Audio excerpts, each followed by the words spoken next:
The first date, or the bouquet of a dozen mistakes. In my defense, it had been 6 years since I had been on a date. Yes, you read that part right. 6 long years. And yes, you read the next part right, too. Not in a relationship, but on a date. If you haven't already guessed, my in a relationship time chasm was even wider. It's not the sort of thing you want to put on your dating profile, you know. Tall and slender, early 30s. Likes working out. Dog person. Has been 2,193 days since any meaningful contact with the opposite sex. Lucas and I had messaged each other on an online dating app over the past several days, and tonight would be our first time meeting in person. I tried to stifle my nervousness by humming while I got ready. My first mistake was deciding to wear a white blouse. Sure, as I was getting ready at home, I heard the tiny voice of my conscience, who apparently doubles as my fashion advisor, desperately whispering to me, "Don't do it." But the white blouse was the only reasonably cute and clean shirt hanging in my closet.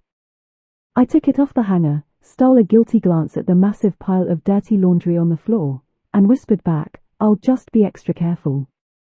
I was nearly finished doing my hair, which I rarely ever made a fuss about, when I checked my phone and realized I hadn't left myself enough time. That was my second mistake. I looked in the mirror.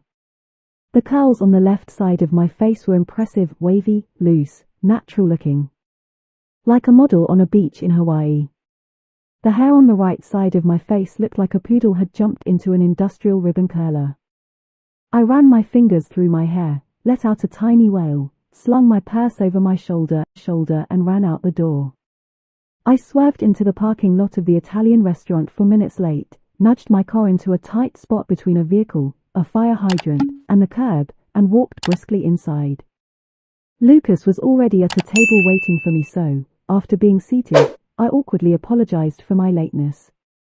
He waved it off and handed me a little bouquet of a dozen pink wild roses.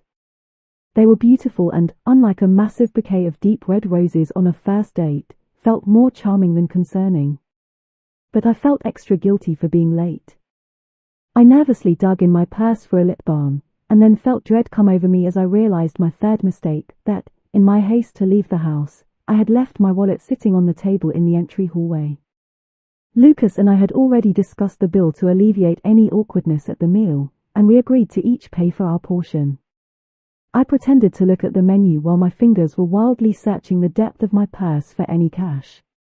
I had a 10, a 5, a few dollar bills and some change. Phew, just enough for a cheap dinner and a tip. Disaster averted.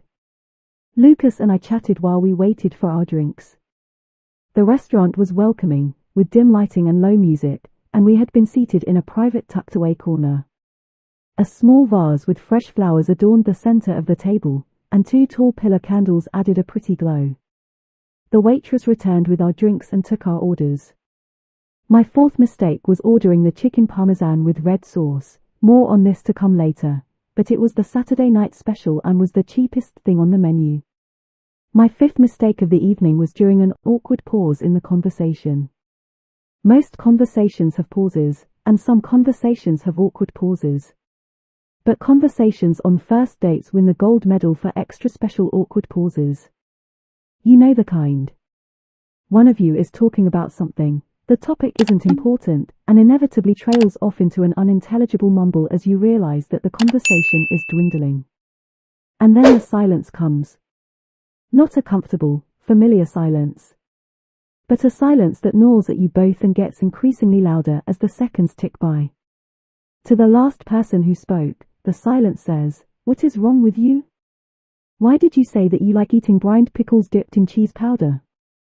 She's going to think you're so weird. Say you were just kidding. No, it's too late to take it back now. Look, now she's staring at you." To the person who was listening, it says just as loud, "Think of a response. Think of a response. He told you about the pickles and cheese powder. Now you have to tell him about your secret hoard of stale 2-year-old caramel chews from England, hidden in the back of the pantry, that you break out when you're feeling insecure. Wait, no, don't say that. Just say, something. Lucas had just finished telling me a story about his grandma winning some quilt show years ago, and I tried to think of a response but kept coming up blank. I didn't know anything about quilts. And the more I tried to think of something to say, the louder the silence became. His smile faded and he shifted in his chair. Without thinking, I panicked, laughed nervously, and blurted out, "Well, at least she didn't give you the quilt." As the words left my mouth, I remembered with horror that 3 minutes earlier Lucas said his grandma gifted it to him as a baby. Lucas looked confused, and I realized, thank God, that he hadn't heard me. The waiter arrived with our entries right then, so I completely changed the subject. I hoped he hadn't noticed. Mistake number 6 was asking for extra napkins. I wasn't generally a messy eater, but I wanted to give a good impression tonight, and if that meant I needed a few extra napkins with which to dab my mouth, then so be it. The waiter brought several extra linen napkins and set them near my plate. I thought I saw the waiter, and possibly the napkins, give me a disapproving glance. The 7th mistake was setting my fork on the bottom edge of my plate after digging into my Parmesan chicken. Lucas said something that made me laugh, and I leaned forward. My arm caught the end of my fork and flipped it end over end. I could see thick red sauce coating the tines, and I reached out in slow motion to catch it, hoping against all hope. As my hands flailed for the fork, a memory from high school flashed by. I had worked at a gardening shop, and it was my job to catch goldfish to plop into waiting bags of water to sell. It was like trying to scoop up a bar of wet soap that was also alive, wriggling, and trying to escape. Easy, right? Despite my well-honed goldfish catching skills, the fork landed on my clean white shirt and spattered bright red sauce all over the front of it. It looked like some scene out of a slasher movie. My 8th mistake was about to be made. I ran to the bathroom in embarrassment to try to get the stains out, paused in front of the sink, and thought for a moment. Is it hot water for berries and cold water for tomato sauce? Or cold water for blood and hot water for tomato sauce? I guessed cold. I was wrong. I walked back to the table with a shirt that looked like, after the slasher scene, it had gone through a wash cycle with a loofah and an open bottle of ketchup. The 9th mistake of the night was when I sprinkled more pepper on my chicken parmesan. Even with the tomato sauce it was bland. The pepper shaker wasn't cooperating, so I unscrewed the cap and carefully sprinkled the pepper straight out of the opening. I didn't hear anything Lucas said because I was concentrating so hard, and felt proud when I didn't dump the whole shaker's worth of pepper out all at once.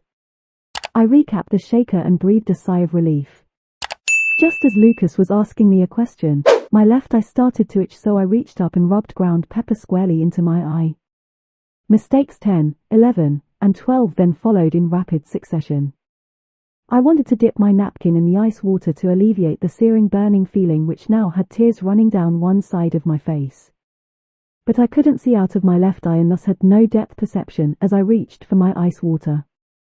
I knocked the glass of ice water off balance and, in my desperate attempt to keep it from falling, my elbow hit one of the tall pillar candles. I realized in the back of my mind that Lucas had stopped talking. The ice water glass remained upright, ironically, as the lit tip of the candle fell neatly into the pile of linen napkins by my plate. Phew! I couldn't see out of my left eye, but I looked across the table through the flames with my right eye and met Lucas' gaze. His expression was indescribable, something between horror and disbelief. We both stared at the small fire that was now growing bigger in the middle of our table. I tried to shout fire, but all that came out was a loud squeak. Lucas looked around wildly for a waiter. Help! In the minutes of chaos that followed, I learned several things: how flammable everything is, how quickly an entire restaurant full of people can be evacuated, and why you aren't supposed to park in front of a fire hydrant.